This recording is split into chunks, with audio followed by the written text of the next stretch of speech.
আলহামদুলিল্লাহ, আমি সেই ভোলা থেকে এসেছি আমার পড়া শুদ্ধ করার জন্য। আগে দেশের বড় এক মাদ্রাসায় আমি প্রধান হাবাসা হিসেবে আমি গণ্য আছি। প্রায় 1500 ছাত্র সেই মাদ্রাসায়, আর সেখানে আমি প্রধান হাবাসা হিসেবে আছি। কিন্তু আমার পড়ার যে মান বা পড়ার যে লাহান, তা শুনে আমার থেকে দেখি আমার ছাত্র পড়ার লাহান অনেক, পড়ার মস্ক অনেক। তারপরে এক যে হাবাসাব ছিল, তাকে বললাম যে ভাই আপনি তো কোর্স করছেন, কোথা থেকে কোর্স করছেন? তিনি বললেন যে এই যে মার্কাজুর রহমান ফাউন্ডেশন বাংলাদেশ, সেখানে কারি আব্দুর রহমান শাহ হুজুর মশা করে আপনি সেখানে যান। তখন তার ওই কথা শুনে আমি এই জায়গায় আসলাম।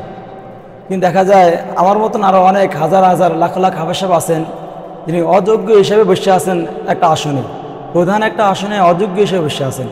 কিন্তু তাদের কাছে আমার আকুল আবেদন যে আপনি যে অযোগ্য হিসেবে বসে আছেন, একটা ছাত্রের হক বা ছাত্র কেউ গঠন করবেন, সে কৌশল বা সে নিয়ম আপনার জানা নাই। কিন্তু আপনি যে নিজে চিন্তা করেন যে মাস শেষের বেতন আপনি অবশ্যই মাসে থেকে পান, কিন্তু মাসে যে আপনাদের একটা কিছু পাওনার, কিন্তু সেটা তো মাসে আপনি কিছু পাইতেছে না।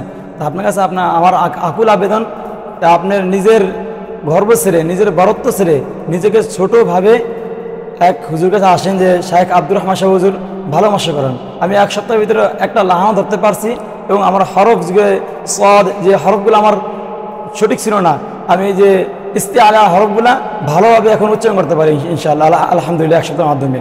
এবং আলহামদুলিল্লাহ এই এক সপ্তাহের মাধ্যমে আমার মোটামুটি খলিল আল হোসাইন একটা লাহান আমি ধরতে পারছি। আর আবার ইনশাআল্লাহ চেষ্টা করবো যে আগামী যে একটা প্রশিক্ষণ হবে, যে 15 আগস্ট মনে হবে, সেখানে একটা আমাদেরকে সিফাত বাদ দিয়ে যে কোনো একটা লাহান ধরাই দিবে, এবং ছাত্রদেরকে অল্পতে কীভাবে ঘরে উঠানো যায় সেটা একটা নিয়ম শিখিয়ে দিবে। এই বলে আমার যে মন্তব্য ছিল, যে মনে একটা দুঃখ ছিল, সেটা আপনার জায়গায় প্রকাশ করলাম।